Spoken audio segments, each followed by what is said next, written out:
Hello Year 3, it's Mr. Brendan with Thursday's English work for Week 3.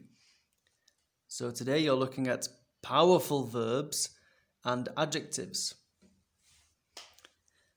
Powerful verbs and adjectives make stories more interesting. Look at these sentences. The mouse ate my cake. The dinosaur came out of the cave. Now compare them with the sentences below. The hungry mouse gobbled up my favourite cake. The hairy dinosaur charged out of the dark cave. Which ones do you find more interesting? The first two or the second two? Yeah, I agree with you. The second two. That's because they've got powerful verbs and adjectives. So, carrying on with the excellent work you've done this week already on verbs, and we've done adjectives, I think, in week 1 and possibly every week actually. We're going to use that for this next task.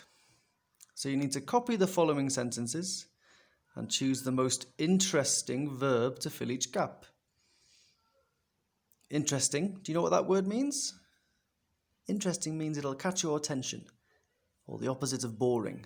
Okay, so the bus climbed or went up the mountain. Which is the more interesting of those two, climbed or went? Yes, I agree, it's climbed, isn't it?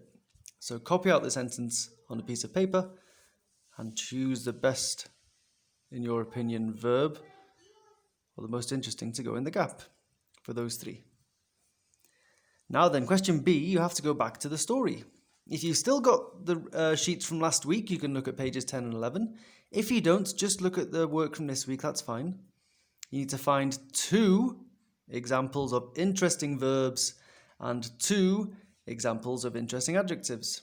Again, write these down on a piece of paper. Question 2, find 2 nouns that you could describe with an interesting adjective.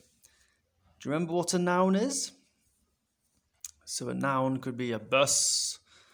Yeah, nouns are things that you describe. So nouns are people or objects. So find 2 nouns that you could describe with an interesting adjective. Okay, and write down that interesting adjective as well.